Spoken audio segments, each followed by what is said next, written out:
everyone. I'm on page 12 in the packet. The Community Transition Program. These are funds that are awarded to boards from Ohio Mass. And for this fiscal year, Ohio Mass is awarding Lucas County $100,000, which is the same allocation that we received last year as well. The funds are to be used for offenders returning from the Ohio Department of Rehabilitation and Correction Centers throughout Ohio to Lucas County. So Lucas County residents who are currently incarcerated and returning home. And they are those offenders who have been identified while incarcerated as having severe mental illness or substance use disorder. So the funds locally are awarded then to TASC of Northwest Ohio, and they provide short-term case management services, as well as use the funds to cover treatment when there is no other payer source, as well as recovery supports for those individuals. So there is a motion on the middle of page 12, and also there are carryover funds that Ohio Mass has approved for TASC to use in conjunction with their current allocation. And I'm happy to answer any questions. Any questions for Amy? Does the $21,000 carry over, does that need to be part of the motion? It does not. It was already approved by the board. We're just carrying it over into the next fiscal year. Any other questions, comments? Entertain a motion to approve. So moved. Second. Any further discussion? All in favor say aye. Aye. Any opposed? Please show me as an abstention. Thank you. Amy, I think you've got the next one, health officer designations. Yep, right underneath that, health officers. For this month, we just have 2 renewal health officers who are listed there towards the bottom of page 12. And the health officer advisory board met to approve those renewal applications, and then we actually have a health officer training coming up next week. So next month, I'm sure we'll have several more new and renewal applications again. And there is a motion on the bottom of page 12. Any questions for Amy? Amy, how often do you give us the demographic breakdown? Is it once a month or? Usually quarterly. It really just depends on when the demographics change. But for renewals, the demographics. Yeah, no, I don't need it for this, but I just wondered, maybe if we get a bunch more, we'll. Yeah, it's usually in conjunction when we have a health officer training, and then we have a list of new. That makes sense. Okay. Any other questions, comments for Amy? Entertain a motion to approve. So moved. Eric White. Is there a second? Second. Any further discussion? All in favor say aye. Aye. Any opposed? Any abstention? Motion carries. All right. Scott, you have the OMAS Regional Crisis Fund allocation piece. Thank you. Draw your attention to the bottom of page 12 and page 13. So the regional funds, I'm just kind of give you a little bit of history of the regional funds. This started several bienniums ago, I think it's 2 bienniums, 4 years ago, where the Ohio Department of Mental Health and Addiction Services provides each hospital collaborative, which is 6 collaboratives of regional boards around the state hospitals. So there's 6 state hospitals. The counties around each of those state hospitals form a collaborative. We're the Northwest Ohio Collaborative. There are 23 counties, 11 boards that make up our Northwest Ohio Collaborative. There are similar numbers in the other 5 collaboratives. We have been given, over the last several years, approximately, well, not approximately, $250,000 for mental health stabilization services. In addition to that, we get $1 million for alcohol and drug stabilization services. Typically, we usually call that detox.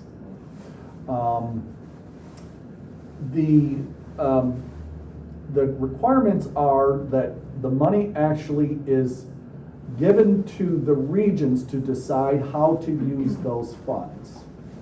And then we petition the state, and those funds come directly to those regional leads. So if there's a program in Lucas County, like urgent care, that the region wants to use, our board would be the regional lead, we would petition the state for our portion of the money.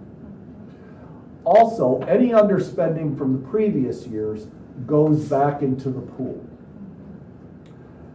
Collaboratively, the 11 board directors sit down and essentially say, the money is split up based on population. $1, 1 vote.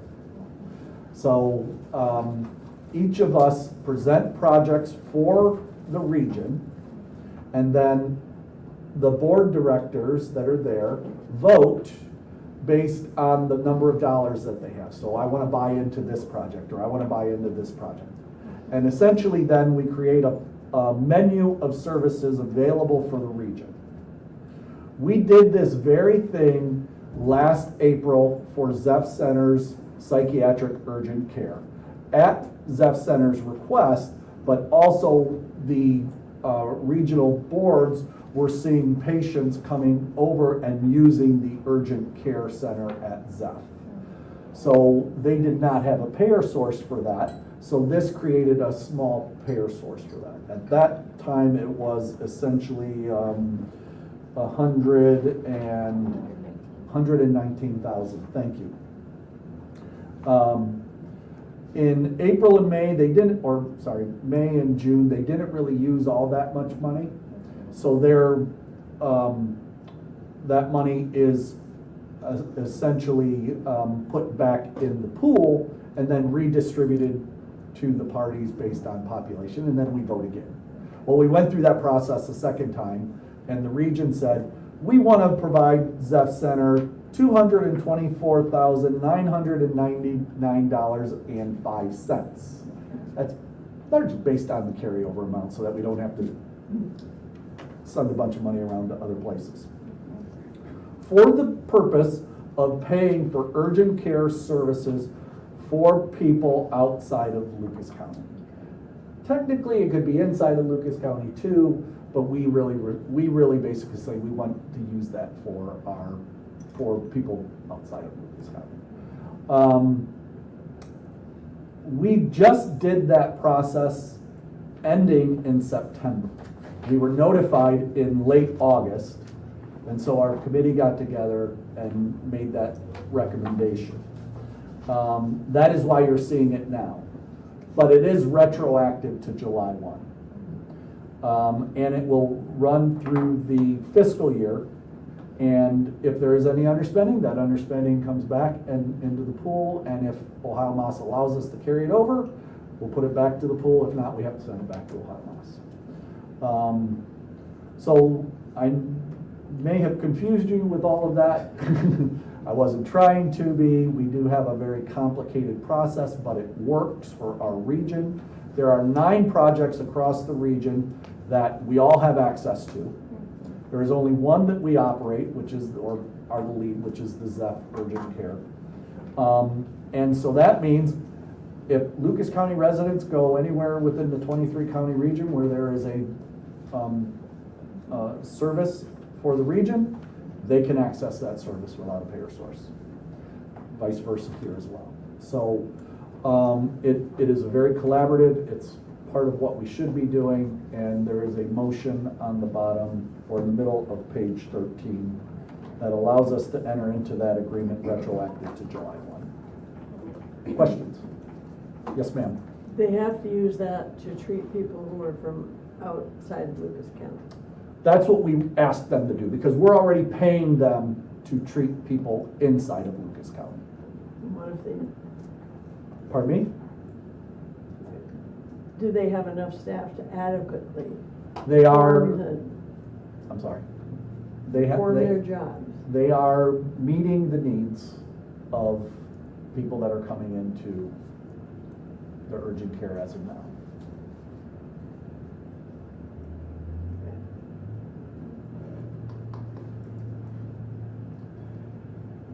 Was there, did I miss, is there another question that you want to ask? Because I'm not sure if I answered that properly. Like what, you say that in the region there's other facilities out there, out in their region. Not urgent care. Not urgent care. Right. Okay, The so- point being is that people from Perrysburg were going to use the Zeph Center urgent care. We're either gonna give Zeph Center a payer source for those, or they're either gonna eat the cost or turn them away. Doesn't make So a sense to police me. department out in the hinterlands can drive somebody to urgent care? They could, but they don't. They don't.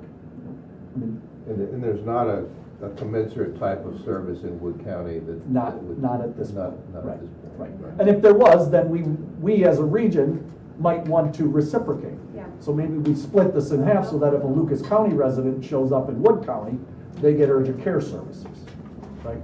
That's the whole, kind of like the whole value of all of us playing nice together in the sandbox. If somebody shows up at Blanchard Hospital and needs detox from Lucas County, they get it. If somebody goes to St. Rita's, they get it. If somebody goes to Firelands, they get it. Erie County Board of Health, they get it. See, that's some of the value, and they just happen, if they come to urgent care and Zep, they get it. Makes sense. Yeah, for the benefit of the community. Yes. Okay. Any other questions or comments about this particular topic or motion? Entertain the motion. For a second? I'll second. Any further discussion that people need to have? All in favor, say aye. Aye. Any opposed? Any abstentions? Motion carries. All Thank right. you, I think the next one's mine as well. It is, Danny's Okay. place. Hey, these are exciting times. Let me just say that. We were actually done negotiating the lease, if you recall, David, months ago. I mean, 8 months ago, essentially. What was missing was the legal description of the land. And it took us until last month to get that legal description set up. I'll be darned. So it was as simple as then plugging that legal description into the lease and having the Department of Administrative Services at the state of Ohio agree that this is now the lease. They have sent that lease to me for signature. In our review of the many different decisions this board has made related to Danny's place, it did not include approval of the lease.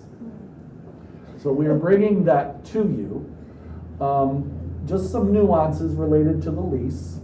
The written document is January 1st, 2024 for 15 years ending December 31st, 2038. By statute, I guess they cannot enter into a lease any longer than 15 years. The way I read the motion is on or before, because there is a chance that we would want them to enter into the lease earlier if they can get it through the controlling board, so that we can get some site preparation done in advance of the winter freeze. It's a slight chance, because the controlling board is not a quick process. But I wanted to leave that kind of open. Other things that are just, I guess, a bit of a nuance is, just as a reminder, we are leasing the land. Once we build the facility, the state will own the facility. We will not own the facility, which is fine because they're putting the $7 million into it. Anyway, but they'll turn around and lease the land and the facility back to us. So if we have to hold insurance on that, we have to do upkeep on that. So when we turn around and select a provider to operate the facility, we'll have to make a decision on how much of the requirements of the lease we want to lay off on the service provider, if any. And if we're going to do that, then we also have to petition the state of Ohio for allowing us to do that. They know that a service provider is going to operate that. What they don't know is, are we going to attempt to have the service provider do upkeep on the building, do, whatever the parameters of the lease are. Obviously, they'll have to have insurance, we'll have to have insurance, that kind of stuff. Perhaps some of the most important items related to approving this lease and getting it all signed is, this is the item that is holding up all of our funding, the majority of our funding. This is holding up the $2 million from the federal funds that Marcy Captor's office was able to secure. This is holding up the $7 million from the state of Ohio funds, the $6 million in state ARPA and the $1 million in community capital. We cannot move any farther along with doing anything on that land until the lease is approved. You need site control. We need site control. And we have, just as a brief update, we've done interviews with construction managers. We will likely be selecting that person or that entity shortly. But I would be very concerned about signing that without site control. Because they have pre-construction responsibilities where they need access to the land and then obviously construction responsibilities. And it's at a cost that is significantly more than what we currently have in our pockets. So I'd want access to those other dollars before I sign the lease, or sign the, before I sign that contract. So there's a little bit of, there's a whole lot of, I guess, chess pieces moving in on this. And essentially I need approval of this lease. I'm recommending that, and happy to answer any questions. No, but thank you, because that was the questions that I was gonna ask, because what was the update? So you thought ahead, thank you. And Ms. Friedman has been diligently working on, and I think several other in the room, on Nima, Eric, fundraising. Felicia. And it's going well. So, Well, I do have a question. yes, ma'am. Our lease is for 15 years, and I get why it's for only 15.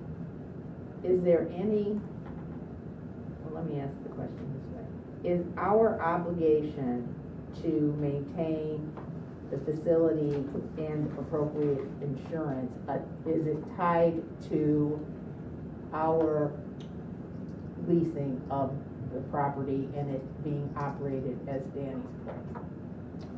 Since we're not the owners. Beyond that 15 years. Is my question clear? I'm gonna try and answer it and then you tell me if I hit it or not. Okay. So initially, the 15 years is a no-brainer, right? Yes. However, the community capital grant is a 30-year commitment to operate the facility. Okay. What the state hasn't done yet is figured out how I guarantee an operation of a building that I don't own. And so that is the next hurdle in working with the state that we have to address. Because their current contract that they use, the standard contract that they would use with any community capital, doesn't work when they actually own the facility. So we're not quite there yet. We will be, Okay. but, because they haven't presented me with the community capital contract yet. And so let's extend out, same question beyond the 30 years. Let's say we get to year 35. And does our obligation to maintain the facility and appropriate insurance continue on beyond? Is there a possibility of us having those two obligations beyond that site and building being operated as Danny's place?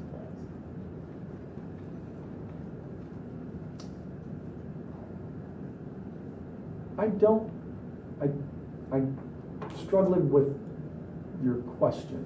My question is, What happens if the lease ends up? And are we stuck with a building, operating a building that we don't And own? insuring a building that we don't own, No. and that we're not, We don't have that Okay. responsibility. No, it's all tied to the documents that we with the sign. leasing? Right, Okay, all right. right.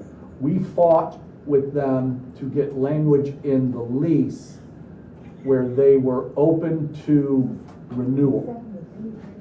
Because before it wasn't in there. So there was a commitment to consider renewal, which was the best language we could get in there. But technically, they could come in after 15 years and say, no, we're not operating this anymore. Now, obviously, then we would have to say, well, then you just voided your community capital contract as well. The ARPA fund contract wouldn't be impacted because that's only for 10 years. So you think about that, the $6 million contract's only a 10-year commitment, the $1 million contract is a 30-year commitment. So there's some nuances here. Nobody, as far as we know, nobody has done this in the state yet on the behavioral health side. All right, thank you. Did you get the renewal language? Yes, we did. Yeah. Yeah, we got the, We started out with a 30-year proposal. They came back with 15. We went back to them with a renewal. There was a kerfuffle, and it sounds like yeah, we prevailed. yeah, they can't commit to a 30-year, but they can commit to Two 15-year terms. to considering the 15-year term. They can't actually legally do that because of the Ohio Revised Code language. So things have been solidified technically for 30 years. Yeah, I mean, yes, and All right. And I'm comfortable with where it's at. And our operational obligations only extend as far as the lease extends. So if the lease ends after 15 years, it's somebody else's problem. I mean, it's the community's problem because something's gone wrong, but Right. that's a different issue. Yes, ma'am. Can the state, since we lease it for 15 years, they can't come along and say you've got too many beds there, we're gonna take away the. No, they can't do that. They won't do that. And it's In built 30 into the years, if lease they as mess with 16 it, I'll beds. want 'em. Pardon me? In 30 years, they mess with it, I'll want them. Yeah, the lease is very explicit about 16 beds. Yeah. That's their max, right? Yeah, you're really venturing into the IMD exclusion discussion now, 16 beds versus something more. We are actually building 18 beds, but only going to, only have a capacity of 16 because we want swing beds. We want to be able to bring somebody in on the day somebody leaves.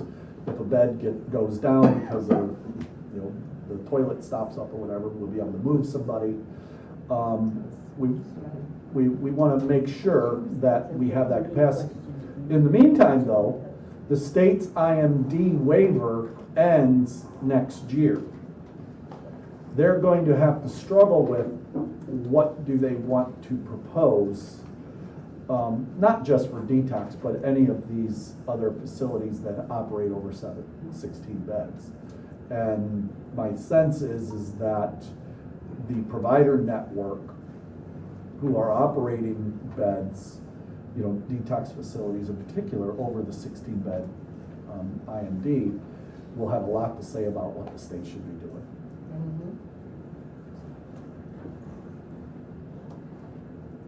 Any other questions? Andrew, did you have a question? No, I have a I'm going like, question. no. Yeah. That's somewhat unrelated, but yet it is. I understand Danny's Place is the only facility of this kind in Northwest Ohio. There are others in Ohio. So we modeled Danny's Place off of a facility called Adam and Amanda House in Athens, Ohio. Ours is a little different because they operate as a respite and they're connected to a crisis stabilization unit. So we're planning a 90-day stay. Their stays are a little less than that. They built onto an existing building. We're building ground up. We're also planning to have an outpatient treatment available there as well for people who went through Danny's Place. And unlike Adam and Amanda, we're focusing on people coming out of the state hospital versus just coming directly from the community or a hospital. But now, with the state authorizing these other, giving us the 6 million in ARPA, they also gave money to the other 5 regions to further develop these short-term psychiatric rehabilitation facilities. So someone like Summit County, Akron, Ohio, is modeling, their region is modeling after us. Franklin We're County. really the beginning of a new model. And they're looking at state land in the shadow of their state hospital. So what we're doing is breaking the ground for all of those facilities. So when Nima asked the question about, the contracts and the leases, we're all kind of going through that together. But they're learning what they need to do for these other facilities so that, they'll use our lease for Summit now. They will use whatever they propose for our community capital application for Summit. They're the same person at Ohio Moss, Art Wills, is, I believe, the front for all of these other facilities as well, so. The mental hospital, you can't just get up and leave when you want to. No, you cannot. So if this is people coming from the mental health hospital, is it the same restrictions? Or can they go out the door if they decide they don't want to stay? You cannot have a locked unit. Okay. And we will rely heavily on Medicaid to fund the facility, which further indicates you can't have a locked unit.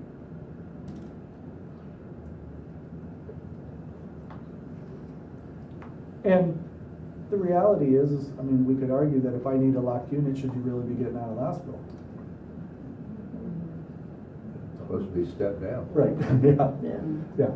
But some of the value of it is because we're there, not only will you step down, but if you're not ready, you'll be able to step in. So there'll be that opportunity that doesn't exist now.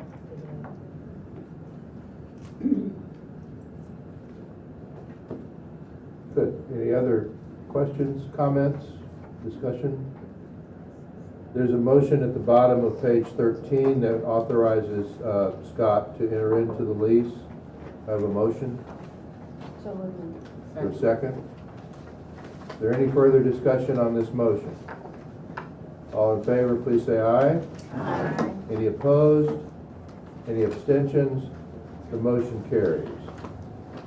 The next item of business is a presentation that Cynthia, I believe, is going to lead on suicide prevention, the county suicide prevention campaign. Do we need to move? I think we need to. Probably. For mine, I don't think you necessarily, unless you just don't want the lights in your eyes. I don't want to go. I think my stuff sits a little bit higher up, but I'll sit in the corner. Sorry guys for yelling over you. This way I'm not blocking anything.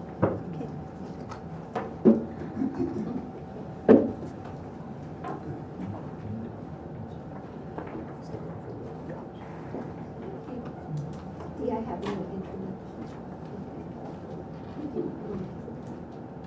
Are you okay? I mean, you can click or I can click either. I only have the 3 things, so it's up to you.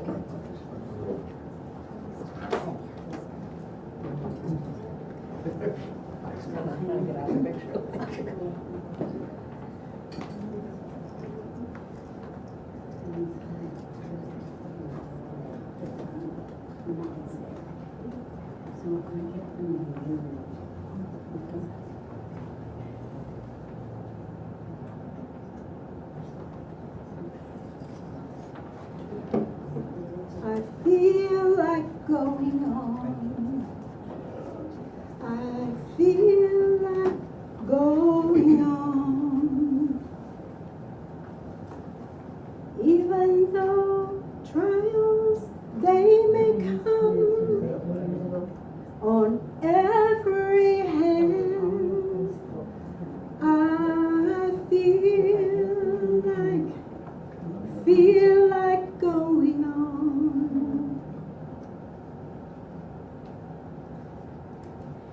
there's power in music and power in words. And these lyrics express hope and an attitude for resilience.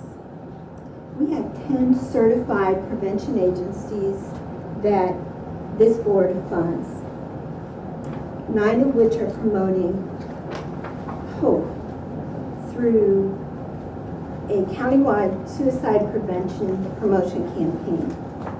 And today we just wanted to come with 3 of the 9 agencies and just give you a little taste, put a spotlight on some of the projects that they have been working on for the last 3 years. It's going to be very brief. Being a prevention professional, I do need to say, if this is a tough subject, and today if you're feeling like you need some time to yourself, it's okay. It's okay if you want to step out or just give yourself some time. And I'll say that as well to the folks who are tuning in. For those of you, if you want to follow along on your packet, if you turn to page 13, I'll just go through this briefly, and then we'll jump right in for the presentations. So at the bottom of page 13, we know that across Ohio, deaths by suicide increased by 8% in 2011 and have remained below the 10-year high in 2018.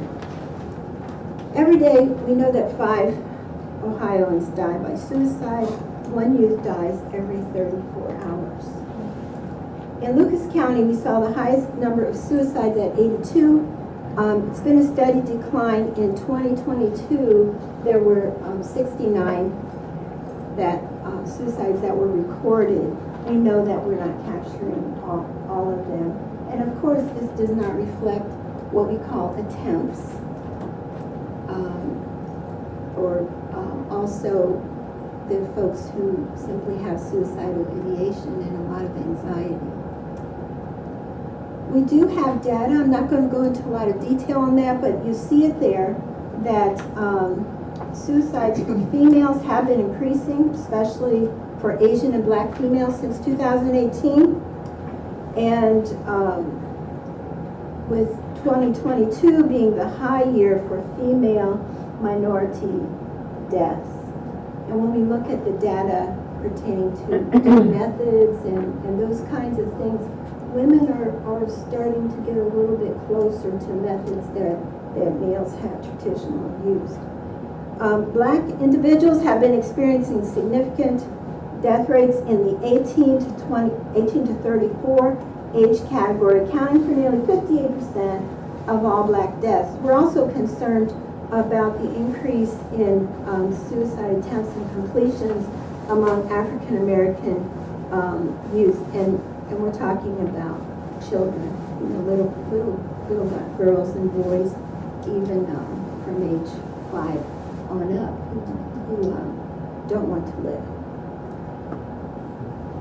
Hispanics were around 44%, the same category, right? Whites were around 30%. The 55-plus-year-old age group had the highest number of deaths in 2022, followed by the 25 to 34-year-olds. So these are just some numbers.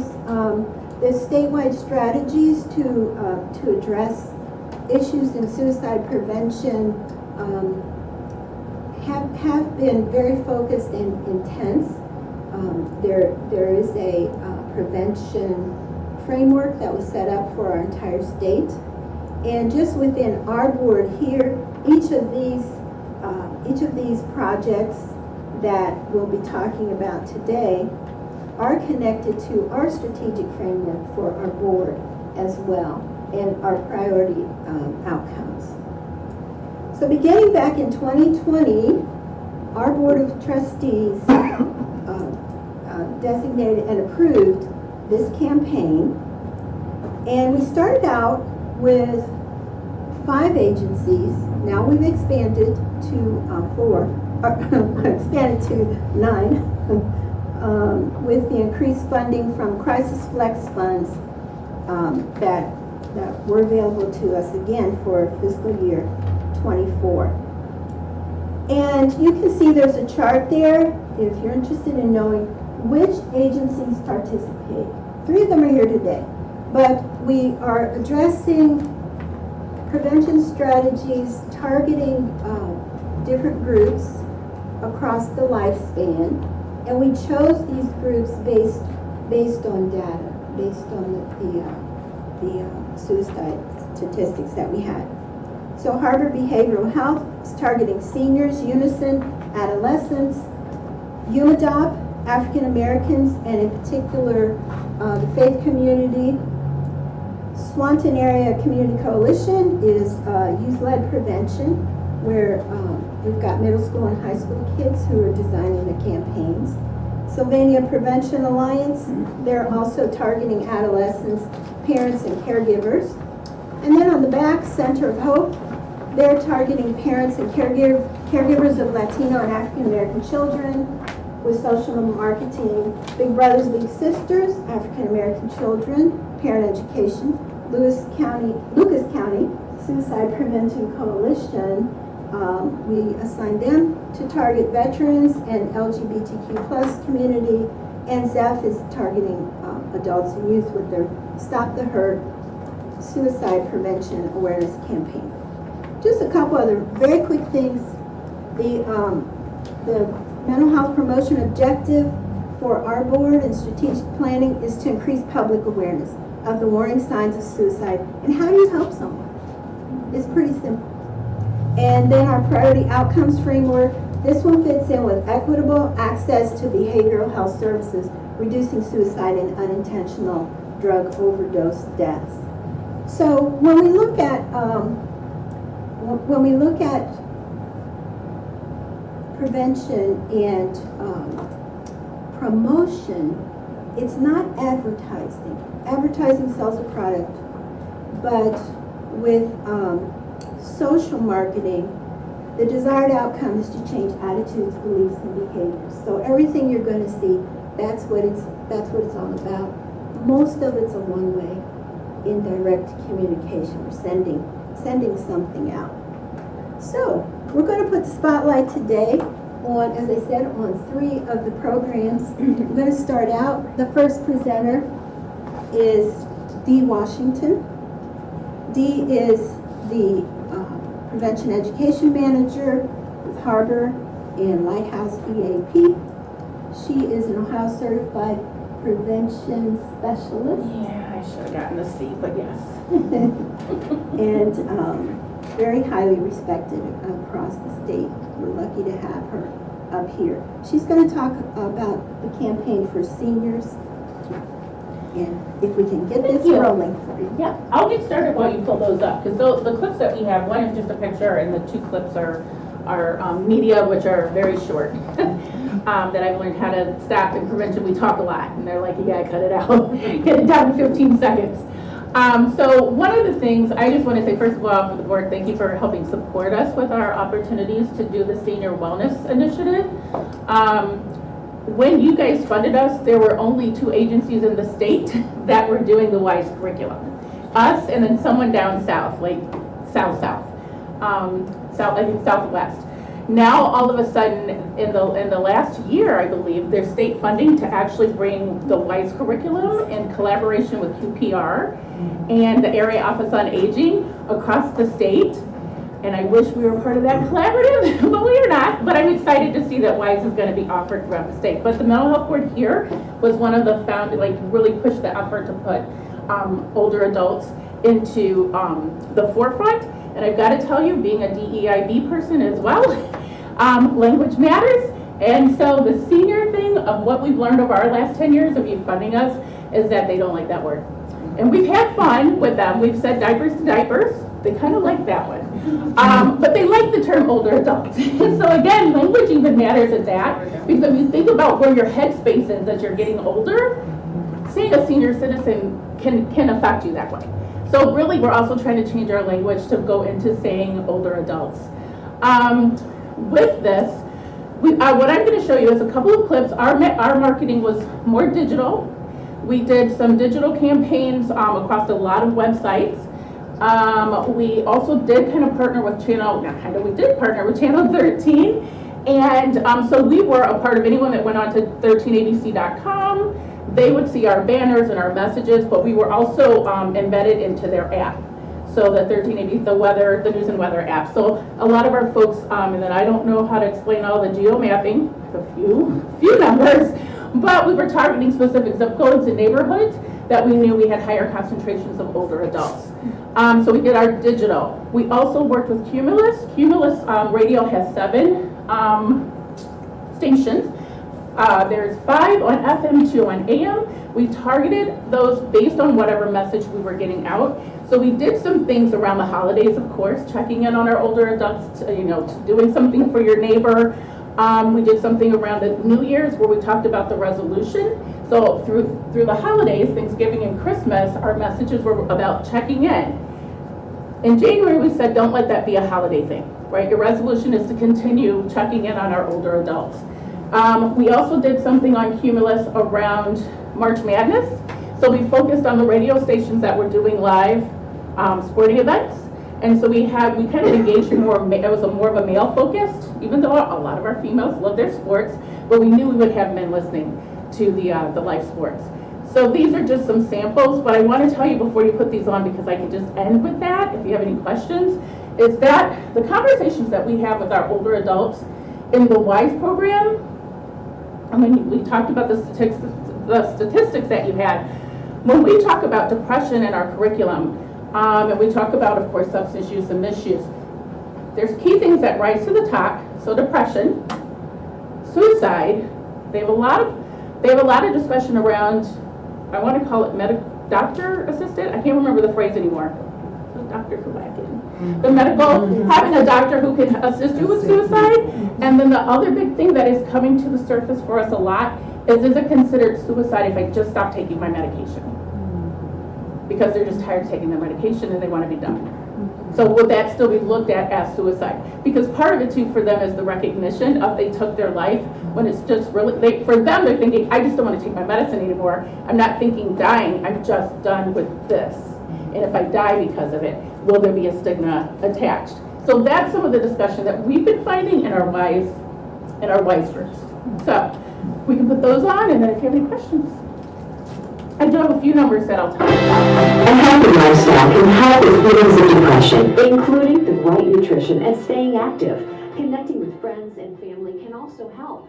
Harbor encourages you to reach out to the older adults in your life. Go for a walk or grab a coffee together. When they need a little extra help, Harbor is here. Visit harbor.org for information on programs and services designed for seniors. This ad was made possible by funding from the Mental Health and Recovery Services Board of Lucas County. And so we had several of those, again, just about isolation, fighting that isolation coming in after COVID. We had a lot of just checking in, grab a coffee, drop something off. I know in my family, my grandma's 102, she just turned 102.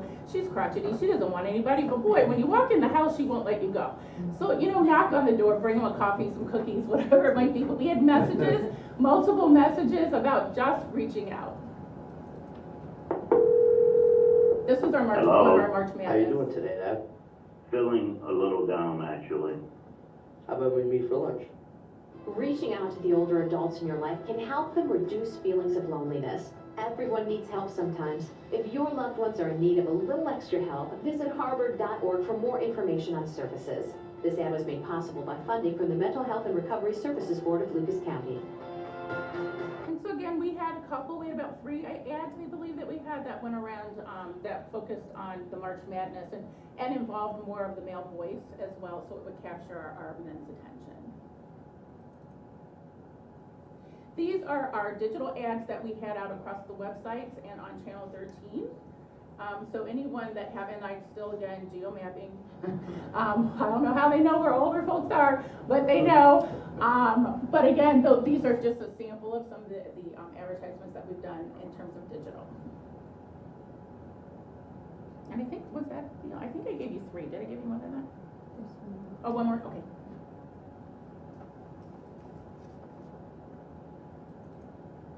older men have the highest suicide rate of any age group, and untreated symptoms tend to worsen, giving us an estimated 20% of older adults with mental illness. You can make a difference by connecting with family and friends to help reduce the risk of depression. A phone call or visit, talking about grief, loss, and the issue of suicide is an act of kindness. There is no health without mental health.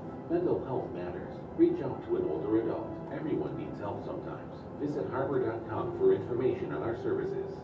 And that was our ad that we had on Channel 13. So just quickly, just so you know, what the numbers still don't make a lot. I mean, I think they sound impressive, but I'm hoping they're impressive. But we, on average, average about 300,000 impressions per month. And we would reach our targeted audience at least 3 times in that month.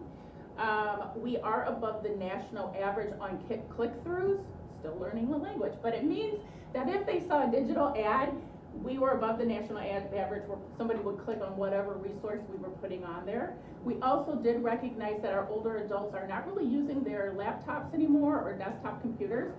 We were able to get a 33% click-through on if somebody was on their laptop or a desktop, but when we moved our ads to their mobile devices, we got to a 3.84%. So we went from 0.33 on the computers. When we went to mobile, we went to 3.84 folks were actually clicking through and looking at the different websites that we were recommending. So that's our media campaign.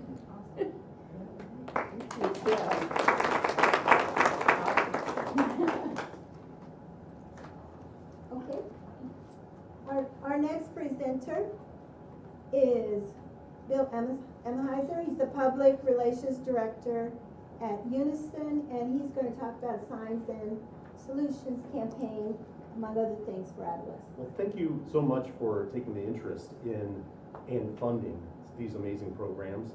I think Lucas County is ways ahead. I work in some of the other counties when it comes to prevention, not diminishing anything that those other counties do, but the funding for prevention it's obviously a priority here in Lucas County. So I want to thank you all for funding these programs. The program that I'm going to talk a little bit about, actually we have 2 programs. Of course it is about changing attitudes and behaviors. I am focusing, or our program focuses mostly on adolescents and teens, young adults. We have 2 different programs. One is the Signs and Solutions program, which is focused directly on suicide prevention for really those middle schoolers to high school age individuals. And then we also have a Your Time, Your Choice promotion, which is actually, it's an opioid/drug and alcohol prevention program, and you might wonder, what does that have to do with suicide prevention? Well, the reality is there's a huge connection between suicide and drug use. There's also, we've seen an increase in not only suicides in youth, but also overdoses recently since the pandemic. And in fact, for the age group that I'm focusing on, the second leading cause of death is suicide for folks as young as 10 to 24, that age group there. So I want you to know just a little bit about the way that we came up with our messaging. All of our messaging is based on evidence-based research. And as you're looking at these, I want you to be aware that a couple of things that the research suggests is, one is that when youth speaks to youth, it's ways more powerful than an old codger like me saying, don't do drugs. Okay? So you're going to notice that all of the folks in the commercials are, in the promotions are actual local youth here in our community. The other thing that one of the other things that the research suggests is that positive, optimistic messaging, sowing seeds of hope, is ways more important than trying to scare kids or use the old negative tactics. You all remember, or some of you may remember, this is your brain on drugs, right? That has been shown. The frying the egg, that's right. That was, everybody remembers it, but it wasn't really very effective in decreasing drug use. The other things that you're going to see at some of these promotions, especially the ones that are focusing on substance abuse reduction, is that we know, the research tells us that there's a delay. If we can delay first-time drug use by about 12 months to 24 months, the likelihood of a young person developing a substance use disorder in their 20s, 30s, and 40s significantly decreases, which hopefully means fewer accidental or intentional overdoses.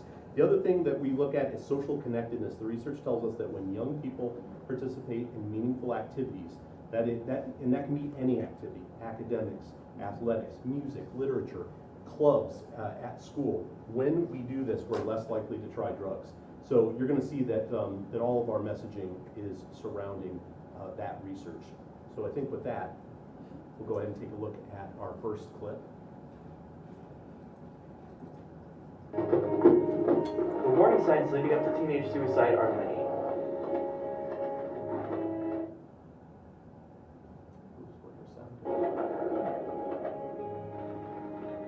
There are always solutions. Suicide is preventable. Even though you may feel lonely, you are not alone. Text 4HOPE to 741-741 now.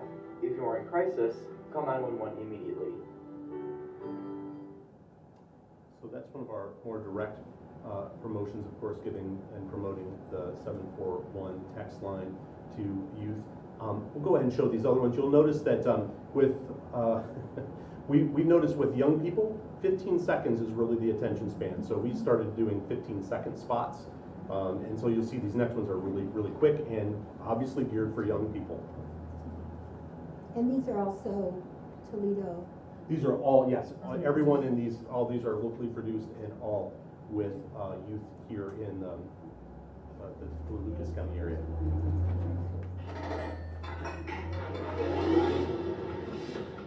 Young people who participate in meaningful activities are less likely to use drugs or alcohol. Your time, your choice. Learn more at unisonhealth.org.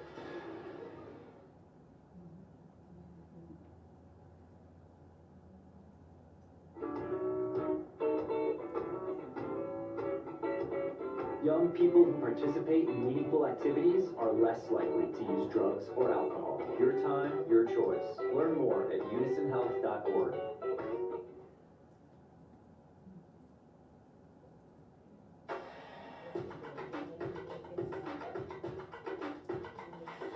Young people who participate in meaningful activities are less likely to use drugs or alcohol. Your time, your choice. Learn more at unisonhealth.org.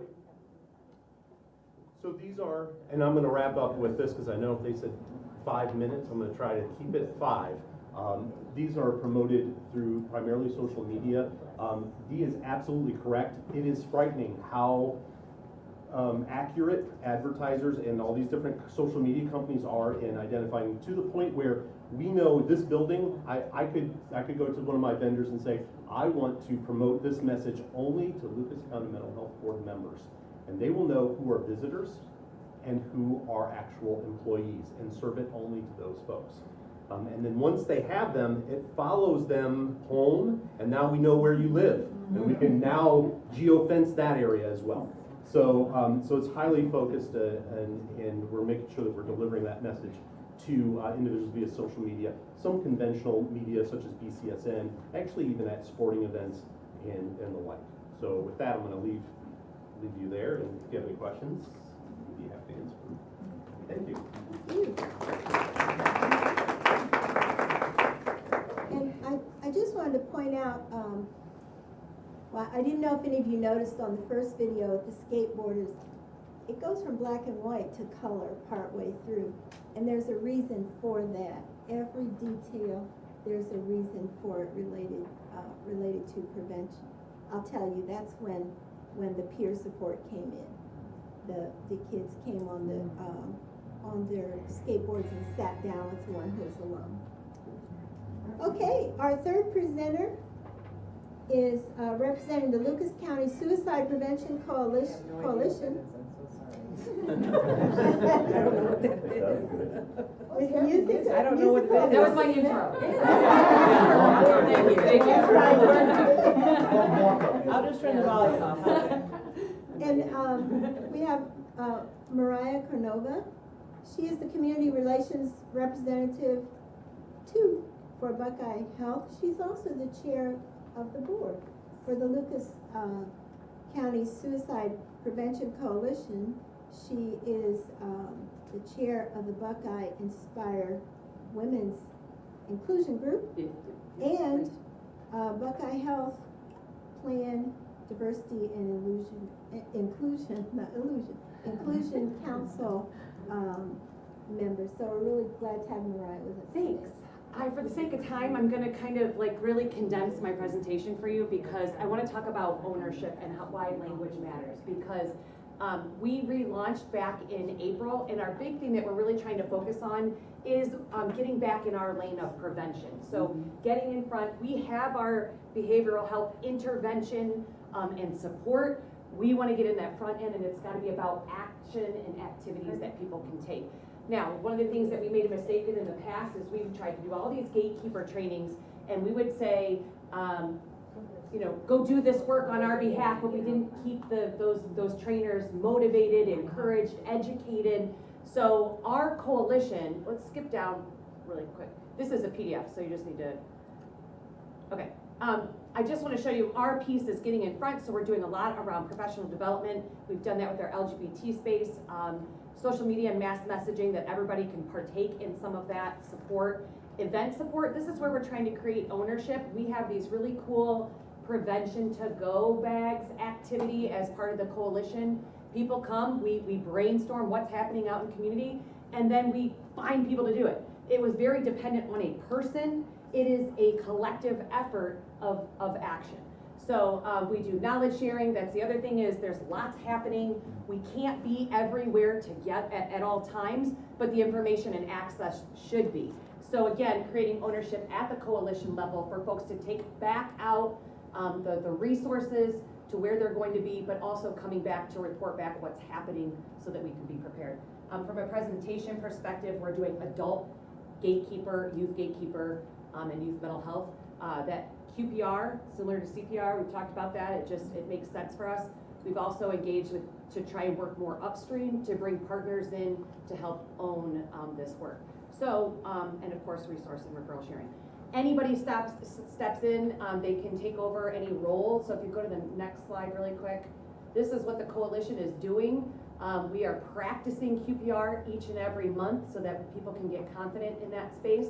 And then a lot of it is, you'll notice the empathy moment is at the end. I value that support space, and we've strategically realigned to be in NAMI's building so that when we're done, we can talk about it afterwards. But right now, this is action. What are we doing about it? There's a lot of spaces. We talk about the problem. This is where we do something about it. So go to the next slide. Never mind. Just the point here is that we have focused on veteran LGBT, but with our other additional supports, supporting the minority outreach, as well as our senior partners, Harbor, just who are those people that are doing really important work in these spaces, and how do we bring them the support, whether it be materials, whether it be trainings and whatnot. So let's go to the next one. So just a recap, we relaunched, and in an evening, after 5 o'clock, I'm gonna get you guys out of here, I swear, in like one more minute. After 5 o'clock, we've got 20 people coming consistently each and every month, so that's really encouraging. Again, everybody has a role to play doing that work themselves, so in your bags, you will have these membership cards. They are, every coalition member has their own business cards, right? So we need them to have ownership and be able to feel confident reaching out to people. The cultural humility, we've been doing a lot of work in that space, QPR. Our tabling events, again, making sure that we have folks having the supplies they need to go out and do this work on collectively. And billboards, press conferences, things like that. Next slide is just the training that we did and that we are supporting. And I just wanted to say, with our training that we did with Equitas Health, one of the things, language really matters. And I think we have all been good people in doing the golden rule. We have to take it a step further. It's not to treat people how you want to be treated. That's nice. But the platinum rule is treating them how they want to be treated, and believing people that they know themselves better than we assume we do, right? So we also, I encourage you guys, grab a pronoun pin. It may not seem like a big thing, but representation and safe haven, safe spaces are really important. But I also I've been challenged on this recently, we have to go further. It's one thing to have a safe space, but I can't actually dictate what is safe for you. So how can I really create a safe space? It's about creating accountable spaces. So the more we educate each other, the more we empower folks to take ownership, we hope to really make some impact, so. And I did that, what? 2 minutes? Do you have anything that I can like take on my, send me out?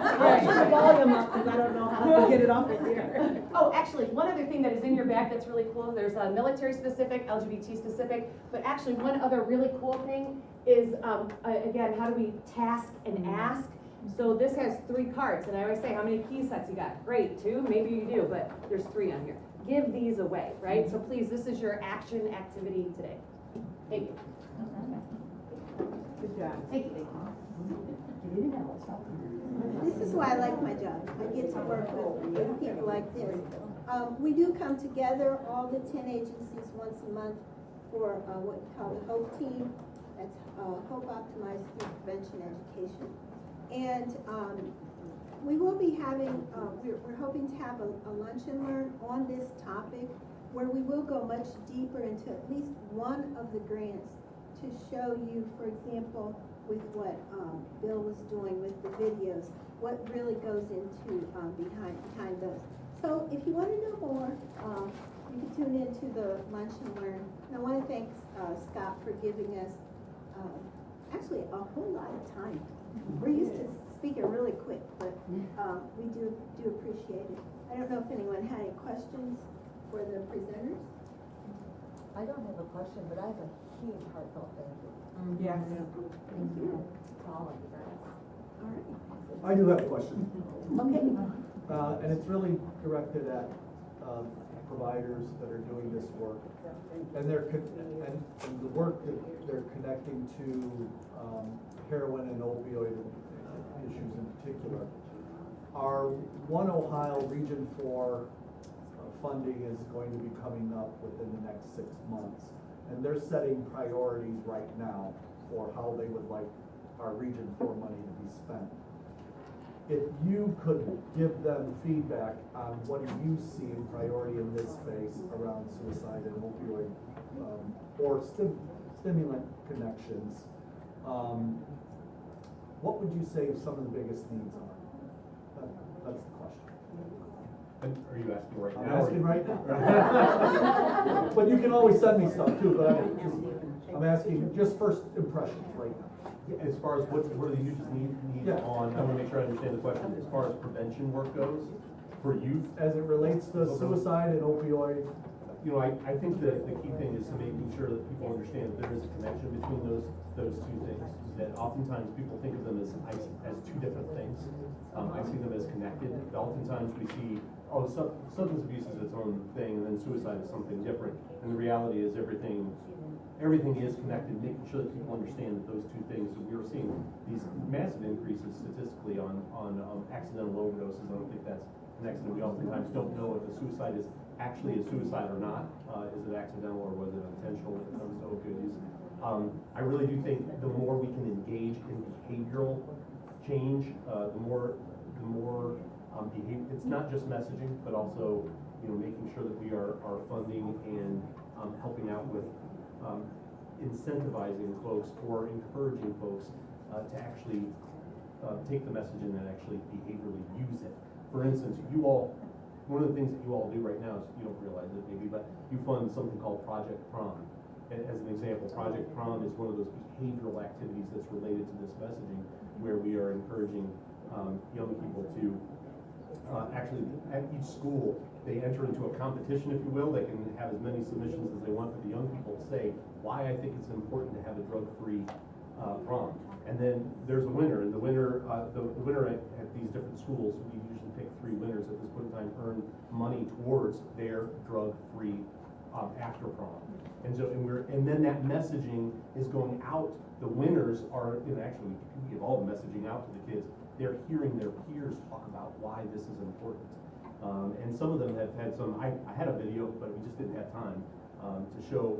There's one school in particular recently that actually had, because of drug and alcohol, had a loss in the school. And so they were one of the winners. Their messaging was really powerful. But more activity. It's all about, I think of it as an instead of list. What are things that we can do that competes directly with substance use? And then and then finding ways that we can get young people to actually give that message to other young people. I think that's the, to me, I think that's one of the biggest needs. And I don't know if I'm answering your question or not, but I think that's what I see right off the cuff. I'd have to think about it even a little bit more, and I'd love to go, I'd actually survey the kids, I'd survey the schools and some parents and see that's what I'd be interested in doing, is maybe doing some surveys and seeing what they think the needs are, what we need to do. I have a shorter answer. I would just say peer empowerment, just peer education. How do we empower our peers on all these different levels and all of these demographics? I think it's got to be peer driven. I mean, they're sick of us telling them, how do we empower community? And then for me, again, just the things that rise up to the surface is our older adults who are choosing or wanting or thinking of choosing of not taking their medications anymore. How do we build any kind of education around that? But we work directly with the older adults, so I think the other part is figuring out a way to, in the masses, work with the caregivers as well. Thank you.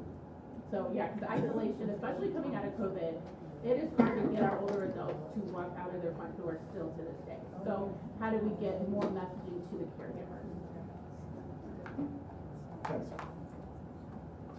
Thank you, Cynthia. And Thank you. presenters, I really appreciate you coming today, and Cynthia organizing this. It was very instructive and helpful. I think the board really got a lot out of it, so thank you.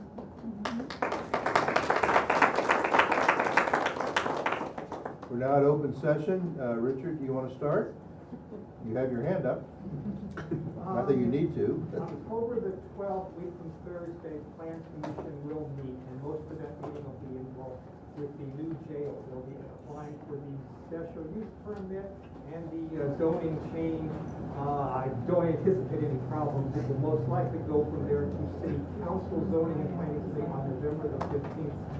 Talking to the county commissioners this morning, I just want to make a few observations. A brief history of the old jail. Back in the 1970s, the county commissioners made basically the same promises that we're hearing today. This utopian facility and everybody was going to love it. It opened with great fanfare in May of 1977. The news media all showed up. Back then, the sheriff was Donald Hickey, and they were so impressed they dubbed it the Hickey Hilton. And everybody was so glad to see this jail open. It only took 4 months before a federal judge had to come in and say, you're holding people with mental illness in inhumane conditions. I mean, they didn't even have toilets. They would have to tell the staff if they wanted to use a toilet. And so the first structural changes only took 4 months. Within 5 years, Lucas County grand jury issued a scathing report that people with mental illness and substance abuse were being held they weren't being charged, they were just living there. And they're in terrible conditions. And it finally reached its end.